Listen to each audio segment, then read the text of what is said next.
In the village of Amagu, there lived a beautiful princess named Uzomako.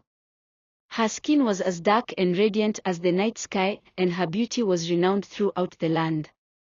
She was the only daughter of King Obiagelu, a proud and traditional ruler who believed firmly in the customs of their people. Uzomako was a sight to behold, especially when she wore her traditional Igbo attire. On this particular day, she was dressed in a striking red and white dress adorned with intricate beadwork. Her hair was braided and decorated with coral beads that glistened in the sunlight. As she walked through the village, the villagers marveled at her grace and beauty. But Uzoamako's heart was heavy.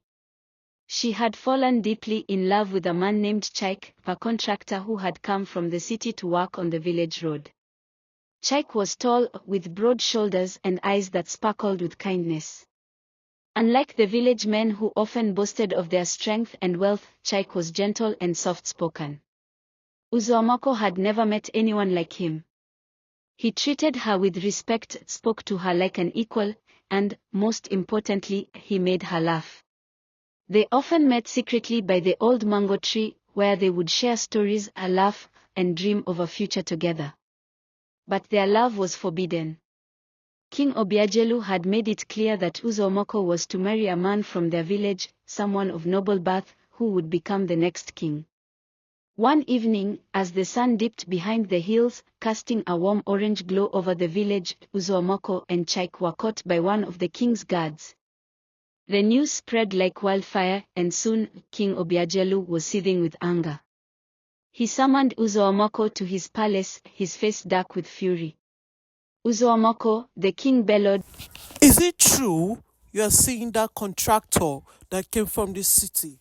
For her father, her head bowed but her spirit unbroken. "Yes, Papa, it is true. He loves me."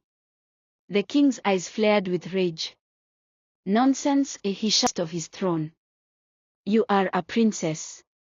You cannot marry a mere contractor. I have chosen a suitor for you, and you will marry him, as is our tradition."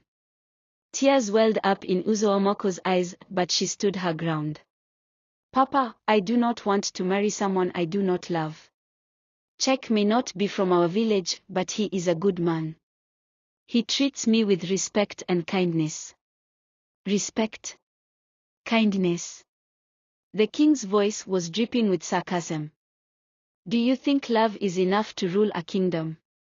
I have seen his type. He will leave you and go back to the city, and you will be left with nothing but a broken heart." "That is not true," Uzoamako shouted, her voice cracking with emotion. "You do not know him, Papa. You have never even spoken to him." "I do not need to speak to him," the king roared. "I know his kind. And I will not allow you to bring shame upon this family. You will marry the man I have chosen for you, and that is final." Uzoamako's heart broke into a million pieces. She could feel her world crumbling around her. "Papa, please," she begged, her voice barely a whisper. "I love him. Do not make me live a life without love." But the king was unmoved. "Enough," he shouted, rising from his throne. "I will not hear another word about this. Guards, take her to her chambers. She is not to leave until she has come to her senses." The guards stepped forward, but Uzoamako did not resist. She knew there was no point in arguing. As they led her away, she turned to her father one last time. "You may be able to keep me from seeing Chaik," she said, her voice trembling with pain, "but you cannot make me stop loving him." The king watched as his daughter was taken away, his heart heavy with a mix of anger and sadness. He had always wanted the best for Uzoamako, but he could not understand why she would throw away her future for a man who did not belong to their world. Days turned into weeks, and Uzoamako remained locked in her chambers. She refused to eat, refused to speak, and the once vibrant princess seemed to wither away. The king, seeing his daughter's suffering, began to question his decision. But his pride would not allow him to admit that he might have been wrong. One stormy night, as thunder rumbled in the distance, King Obiagelu was startled by a loud knock on the palace doors. When the doors opened, there stood Check, drenched from the rain but standing tall and determined.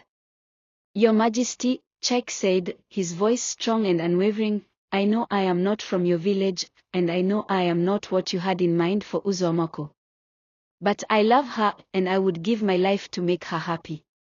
I am not asking for your permission to love her because that is not something you can give.